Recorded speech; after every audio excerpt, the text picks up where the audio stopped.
So start with these paintings. This first one here kind of gives a quick history of the whole Babylonian captivity period. You notice here on the top it says 722 BC, and that's reference to, where are my notes?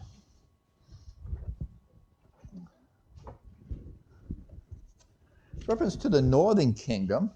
Israel during this time frame was actually divided into two kingdoms, the north and the south. And the north was taken into captivity by the Assyrians much earlier than the southern kingdom. And actually one of the unique backdrops to that is the fact that the northern kingdom, the way the Assyrians typically, when they conquered a land, is they dispersed people everywhere. And that became the problem later on, even in Jesus' time, of the Samaritans, who were kind of like a mixed breed of other cultures along with Jewish. So that's why they were kind of outcast. But that was a remnant due to this takeover in 722 BC.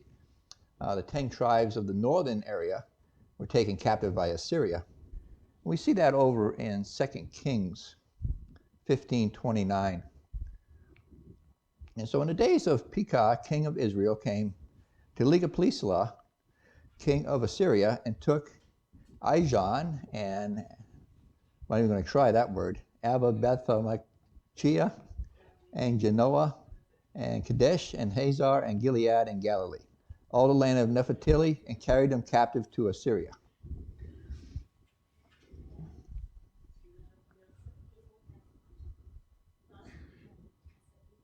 In the 9th year of Hosea, the king of Assyria took Samaria and carried Israel away into Assyria, and placed them in Halah and in Habor by the river Gozan, and in the cities of the Medes. For so it was, the children of Israel had sinned against the Lord their God, which had brought them up out of the land of Egypt, from under the hand of Pharaoh, king of Egypt, and had feared other gods. In other words, they were turned to idol worship and worshiping other gods. That was the whole reason, besides a Sabbath for the land, which was another broken commandment, that God just needed to punish Israel at this time frame. At the end of 3 years, now we're in 2 Kings 18:10. At the end of 3 years, they took it, even in the 6th year of Hezekiah, that is the 9th year of Hosea, king of Israel.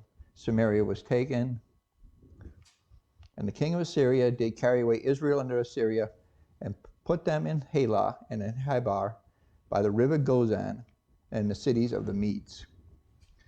And that's basically the references I have for the take of the northern kingdom. There's a lot more. I'm just going to briefly pick some verses that kind of go along with these pictures.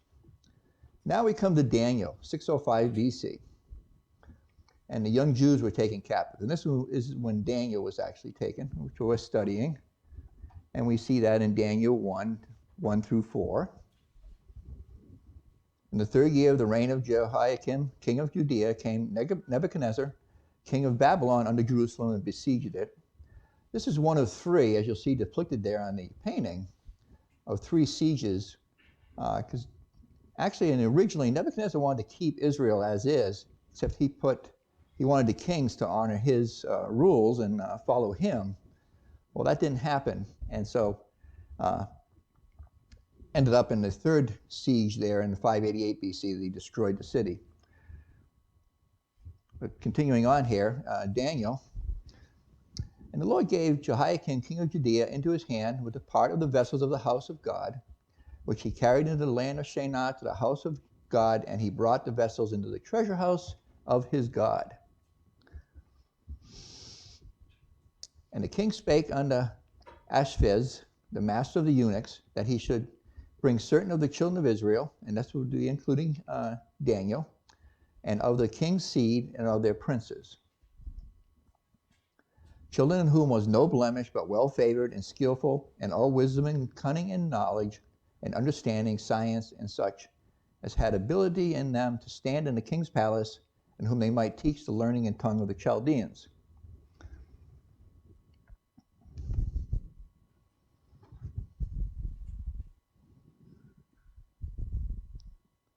We also see this over in 2 Kings 24:1 and 2. In the days of Nebuchadnezzar, king of Babylon, came up. Jehoiakim became his servant 3 years. Then he turned and rebelled against him. And this is what caused the king to have these other further sieges. Is that these rulers that he kept making deals with kept defying him. And the Lord set against him bands of the Chaldeans and the bands of the Syrians and bands of the Moabites and the bands of the children of Ammon, and sent them against Judea to destroy it, according to the word of the Lord, which he spake by his servant the prophets. And again, if you remember when we originally studied all this, I made reference to all the different prophets that were prophesying, mainly Jeremiah and Isaiah and Ezekiel, were all prophesying against these different things, and nobody was listening. We also see this referenced over in 2 Chronicles 36, 5 and 6. Jehoiakim was 25 years old when he began to reign, and he reigned 11 years in Jerusalem. And he did that which was evil in the sight of the Lord his God. Against him came Nebuchadnezzar, king of Babylon, and bound him in fetters to carry him to Babylon. Okay, that's it for 605 BC. We're going to jump to the second siege there in 597 BC. And that we see over in 2 Kings 24, 14 and 15. And he carried away all Jerusalem and all the princes and all the mighty men of valor, even 10,000 captives. See the artist there made a note, 10,000 captive. And all the craftsmen and smiths, none remained, save the poorest sort of the people of the land. And he carried away Jehoiakim to Babylon, and the king's mother, and the king's wives, and his officers, and the mighty of the land. Those carried he away into captivity from Jerusalem to Babylon. And all the men of might, even 7,000, and craftsmen and smiths 1,000, all that were strong and apt for war, even them the king of Babylon brought captive to Babylon.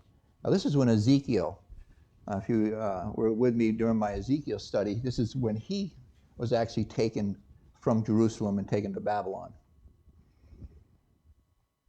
Also over in 2 Kings 25, 1.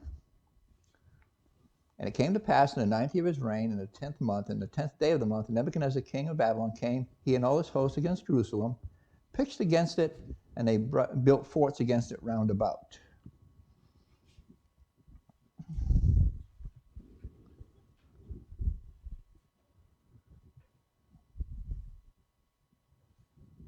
And this is starting the actual last siege there. And this is probably the worst and the bloodthirstiest of them all, because King Nebuchadnezzar was just fed up with all. And I want to emphasize this too, because as we've been studying Nebuchadnezzar, we realized last week we talked about how God had finally reached him, and I believe probably he's going to be saved. But that during this time frame, right now we're about 588 BC, whereas where we left off yesterday was a few years later after this had already happened, and that you can see Nebuchadnezzar changing from this evil king into a quite a God-fearing man. Finishing up here on this siege, again in 2 Kings 25, 2, and the city was besieged until the 11th year of King Zedekiah. And on the 9th day of the 4th month, the famine prevailed in the city, and there was no bread for the people of the land. And the city was broken up, and all the men of war fled by night by way of the gate between the two walls, which is by the king's garden. Now the Chaldeans were against the city round about, and the king went the way toward the plain. This actually brings us to our next slide. Now this is a slide that's depicting that final siege.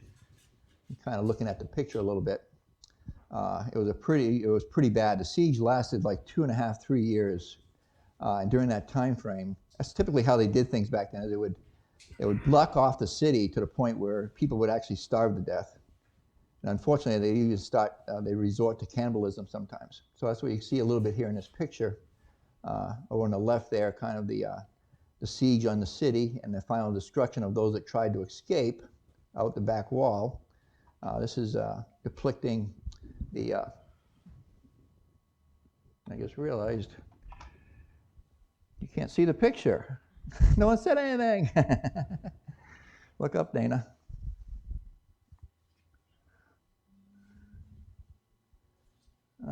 display 2.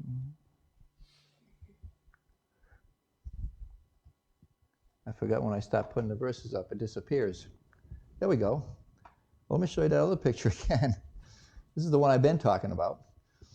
And the four different sieges, Assyria on top. And then the one with Daniel is is the second one, 605 BC. And the third one is the second siege, and then the final siege, the one I'm talking about right now, the bottom one, which moves into this slide. And kind of on this one painting, on the left here, you see them trying to sneak out of the gate, but the king caught them and put them in chains and took them back to Babylon. They took all the stuff out of the temple. That's the gold pieces you see there. And this is the line of people who didn't try to escape and were killed. They were taken into captivity towards Babylon. And unfortunately, in the bottom right corner, it's showing that they did resort to cannibalism during the end of that siege. So this is what I mean by Nebuchadnezzar was not a nice guy.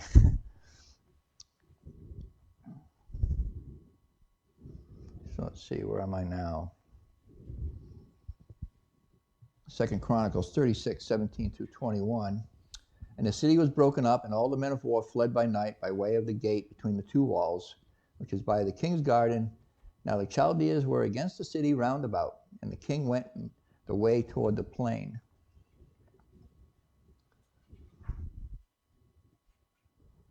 And all the vessels of the house of God, great and small, and the treasures of the house of the Lord, and the treasures of the king and of his princes, all these he brought to Babylon. And they burnt the house of God, and broke down the wall of Jerusalem, and burnt all the palaces thereof with fire, and destroyed all the goodly vessels thereof. And them that escaped from the sword carried he away to Babylon, where they were servants to him and his sons until the reign of the kingdom of Persia. And to fulfill the word of the Lord by the mouth of Jeremiah, until the land had enjoyed her Sabbath, for as long as she lay desolate, she kept Sabbath, to fulfill 70 years. And that was the other portion. It's probably the main thing, that Sabbath of the land, in case you haven't heard that before, is that under Jewish, of the laws of Moses, there's a Sabbath each week that they were supposed to rest. Well, there was one for the land too, and it was every 7 years. And they didn't keep that for over, it ended up being that God felt that they owed him 70 years of rest for the land. So this is how he took it, by putting them into captivity. And this takes us to slide number 3. Now we get into Daniel. And so we're back to Daniel 1, verse 5. In this painting here, you notice we talk about the 4 young men. That was the prime characters we've been talking about. Daniel up there at the top, his real name means God is judge. And you remember that, I'm going to read it here. Let me read it first. And the king appointed them a daily provision of the king's meat and of the wine which he drank, so nourishing them 3 years, that at the end thereof, that they might stand before the king. Now among these were the children of Judea, Daniel, Hananiah, Mishael, and Azariah. And you'll see over on the left there, that's what their names mean. Hananiah is Jehovah is gracious. Mishael, who is what God is. And Azariah, who Jehovah helps. Well, it's quite common in this time frame that when a king took over a land, particularly a Gentile king like Nebuchadnezzar, that he would change their names. This is a way to try to stop them, take them out of their culture and try to get them used to their new culture, and thus basically not only destroy their country physically, but also spiritually, to where they won't even remember being Jewish anymore at some point. But as we see in our story, that this didn't happen to Daniel and his 3 friends, that they maintained their Jewishness. And this is the beginning of it right here, is where it's shown here that he refused the meat and the bread and the wine that was sacrificed to idols. But here on the right, you see that the 4 names that they were given, and 3 of those pretty much all of us know pretty well, because we hear it all the time. But Daniel was changed to Belshazzar, and Hananiah was changed to Shadrach. Mishael was changed to Meshach. And Azariah was changed to Abednego. And that's what the names mean. Belshazzar is, may Bel protect his life. Bel, I think, is a god of some sort of the Babylonian Empire. Shadrach is guided by Ariel, another god. Meshach, who is what Ariel is, another one of their gods. And Abednego, servant of Nebo, which is another one of their gods. Now finishing up here in Daniel, verse 7, unto whom the prince of the eunuchs gave names, for he gave unto Daniel the name of Belshazzar, and to Hananiah of Shadrach, and to Mishael of Meshach, and to Azariah of Abednego. But Daniel purposed in his heart that he would not defile himself with the portion of the king's meat, nor with the wine which he drank. Therefore he requested of the prince of the eunuchs that he might not defile himself. Now God had brought Daniel into favor and tender love with the prince of the eunuchs. And the prince of the eunuchs said unto Daniel, I fear my lord the king, who hath appointed you a meat and your drink, for why should he see your faces worse like than the children which are of the sort? Then shall you make me endanger my head to the king. So this chief of the eunuchs was concerned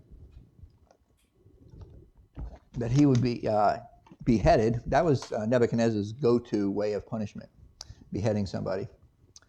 That if he didn't do as the king demanded, that he was going to lose his head over it. And Daniel comes back in verse 11 here. And Daniel said to Mizar, whom the prince of the eunuchs had set over Daniel, Hananiah, Mishael, and Azariah, prove thy servants, I beseech thee, 10 days, and let them give us pulse to eat and water to drink. Pulse was just like a vegetarian diet, basically. Then let our countenance be looked upon before thee, and the countenance of the children that eat of the portion of the king's meat, and thou seest deal with thy servants. So he consented to them in this matter, and proved them 10 days. And at the end of the 10 days, their countenance appeared fairer and fatter in flesh than all the children which did eat the portion of the king's meat. Of course, we know that's probably God stepping in there to make sure, because Daniel is being very faithful to God in this, and not defying his body with the.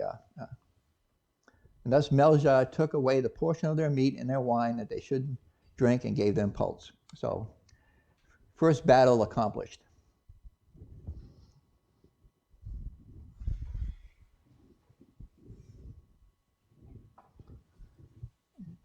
And let's see. Now we come into the Nebuchadnezzar's dream, and this is this artist's depiction of the actual statue I showed you when we were studying Nebuchadnezzar's first dream of the 4 kingdoms. And I'll just briefly go through this. We see in Daniel 2:1. And this is in the 2nd year of the reign of Nebuchadnezzar, Nebuchadnezzar dreamed dreams, wherewith his spirit was troubled, and his sleep brake from him. So you can see here in the picture, you can see Nebuchadnezzar over here on the left, kind of like having this dream. And you see that the head of gold being the Babylonian, the chest of silver, the Medes and Persians, which is, I decided to do it now because starting next week, we get out of Nebuchadnezzar completely, and we move into the Medes and Persian portion of chapter 4. That's why I decided to do it now. Might as well get caught up. And then Greece is the brass, and then Rome would be the 2 legs of iron, and then the feet mixed of iron and clay. But just to really briefly go through this dream, it's in Daniel 2:30 through 45. But as for me, the secret is not revealed to me for any wisdom that I have more than anything. But for thy sake, thou shalt make known the interpretation to the king, and thou mightest know the thoughts of my heart. Thou, O king, sawest, and behold, a great image, the great image whose brightness was excellent, stood before thee, and the form thereof was terrible. I notice this artist liked to depict him more like a monster and some of the other artists who depicted this. This might be a little bit more accurate, actually, than because it does say that the form thereof was terrible. The image head was of fine gold, his breast and his arms of silver, his belly and his thighs of brass, his legs of iron, the feet part of iron and part of clay. Thou sawest till a stone was cut without hands, which smote the image upon his feet, and were of iron and clay, and brake them to pieces. Then was the iron, the clay, the brass, the silver, and the gold broken to pieces together, and became like the chaff of the summer thrashing floor, and the wind carried them away, that no place was found for them. And the stone that smote the image became a great mountain and filled the whole earth. And as we discussed, that's actually future yet with Jesus Christ, that kind of see that what it's showing up there in the right corner, right upper corner, kind of depicting God in the throne room, as we've seen in other places. And on the rock it says Kingdom of God. I think that's what it says. Kingdom of the Anointed. Then jumping down to verse 38 of Daniel 2. This is the interpretation. Whosoever the children of men dwell, the beasts of the field and the fowls of the heaven, hath he given unto thine hand, and hath made thee ruler over all of them. Thou art this head of gold. And after thee shall arise another kingdom inferior to thee, and another third kingdom of brass, which shall bear rule over all the earth. I realize at this point Daniel doesn't even know about the Medes or the Persians or Greece or Rome. So he's depicting this as additional kingdoms, but he doesn't necessarily know what they are yet. And the fourth kingdom shall be strong as iron, for as much as iron breaketh in pieces and subdueth all things, and as iron that breaketh all these shall it break in pieces and bruise. And whereas thou sawest the feet and toes, part of potter's clay and part of iron, the kingdom shall be divided, but there shall be in it of the strength of iron, for as much as thou sawest the iron mixed with miry clay. And as the toes of the feet were part of iron and part of clay, so the kingdom shall be partly strong and partly broken. Whereas thou sawest iron mixed with miry clay, they shall mingle themselves with the seed of man, but they shall not cleave one to another, even as iron is not mixed with clay. In the days of these kings shall the God of heaven set up a kingdom which shall never be destroyed, and the kingdom shall not be left to all the people, but it shall be broken in pieces and consume all these kingdoms, and it shall stand forever. For as much as thou sawest that the stone was cut out of the mountain without hands, and that it broke in pieces the iron, the brass, the clay, the silver, and the gold, that the great God hath made known to the king what shall come to pass hereafter, and the dream is certain, and the interpretation of it sure. And so many people like to try to say that that Daniel was written much later because of the accuracy of his prediction here. And as we move forward in the other chapters, particularly when we get to chapter 7, we'll be kind of reviewing a similar. So I won't dive any more into this image, but I just want to review these paintings. So the next one is about where we left off with the fiery furnace. And I'll just go through this one really quick, because the artist here depicted, I never noticed before. Down in the left corner there, you'll notice he signs it, and he puts in what he was using for references. And I never really thought about the fact that Psalms 2 is kind of like also can be incorporated into this painting. And the differences here is up in that left corner, this is the statue that Nebuchadnezzar built, and where the three young men did not bow down to. It also, I found it interesting, that chain. It's hard to read those what's written on those little bodies on the chain, but it's, on the first one is a symbol of the Jewish nation. And then it says Edom on one, and then Moab on the next, and then Tyre and Sidon. And if you really look at the entire history of the Babylonian Empire, Nebuchadnezzar took over all these kingdoms also. So in this painting, he kind of depicted all the nations that Babylon had control of. The people below there are the people that are actually bowing down to him. In the lower left corner is where Nebuchadnezzar is questioning Shadrach, Meshach, and Abednego about the fact that God's going to protect him. And he did. That's the picture in the middle of Jesus protecting the three young men. And then up in the upper left corner, I had a little trouble trying to decide what that was. Haven't fully decided. I think it might stand for God protecting them. But I'm not quite sure what he's trying to say there. But it might have to do with this Psalms 2. And I'll just read through it real quick, and we'll end this lesson here. Why do the heathen rage? And if anyone's not familiar with Psalms 2, it's a really neat psalm because it's most people I've listened to say to you, if you look real closely, it's almost like the three parts of the Godhead are having a discussion. Both the Father, Son, and Holy Spirit are represented by this psalm. So if you watch really closely, it's almost like they're having a staff meeting themselves. Why do the heathen rage and the people imagine a vain thing? The kings of the earth set themselves, and the rulers take counsel together against the Lord and against his anointed, saying, let us break their bands asunder and cast away their cords from us. He that sitteth in the heavens shall laugh. The Lord shall have them in derision. Then shall he speak unto them in his wrath and vex them in his sore displeasure. Yet have I set my king upon my holy hill of Zion. I think what he's trying to, basically what it's saying there in that verse, is that God is in control all the time. Even though we may not be aware of it, his plan is being fulfilled. And I think this part of Daniel is a great example of that. That as long as Nebuchadnezzar was following along with God's plan, because he was using him to punish but as soon as it went to his head and he started to get pride moved in, that's when God had to take things into his own hands. And actually, he brought Nebuchadnezzar down, and as we're going to see moving into chapter 4. I will declare the decree the Lord hath said unto me, thou art my son, this day I have begotten thee. So that's an obvious verse that the father is talking to the son.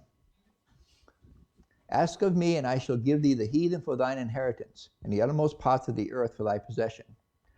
And we know that once God gives the title deed to the earth to Jesus in Revelation, it'll be after our rapture, and when the Lord actually gives possession of the earth back to Jesus. Satan has it right now. That kind of like that, what this verse is talking about, his inheritance. Thou shalt break them with a rod of iron. Thou shalt dash them in pieces like a potter's vessel. And that to me is pretty much the entire tribulation period. That Jesus will be in charge of what's going on with what's going on the earth. Be wise now, therefore, O ye kings, be instructed, ye judges of the earth. Serve the Lord with fear and rejoicing with trembling. Kiss the Son, lest he be angry, and ye perish from the way. When his wrath is kindled but a little, blessed are they that put their trust in him. That's a great verse to keep in mind, that God is very, very powerful, but he loves us. And that, when you follow his ways, the glory and blessings we receive are just we can't outdo them, that's for sure. So what did you think of the paintings? They help a little bit with the story? Yeah? Yeah? Any questions? I know I'm kind of early. Thought it would take longer. There's one more picture. I don't know if I showed you this one or not. I think I did during when I was teaching last week. But this is the other one that I couldn't remember if I had shown it to you or not. But this is the one of the second dream where you see he had the dream of the tree standing for a kingdom, and that basically it's going to get chopped down. That's kind of what's showing there at the bottom there, that it gets chopped down. And that's Daniel in prayer there in the middle, a man of prayer. That's what the name of this painting is. And I found this rather, as I mentioned about, because the other thing I was thinking about this upper left corner on this one was that maybe that was depicting the throne room of God, and the fact that Daniel was not in this scene, and might have been trying to depict the fact that Daniel was representing the church, which will be in heaven during the tribulation. Wasn't positive on that. And of course, in this one here, the right side is what we talked about last week, where Nebuchadnezzar went crazy. He ended up for 7 years, he was basically eating like an animal, and that was God's punishment for him being so proud. But he comes out of that at the end, and he wrote chapter 4. Yeah, I think I say chapter 4. We're moving in next week. Actually, it's chapter 5.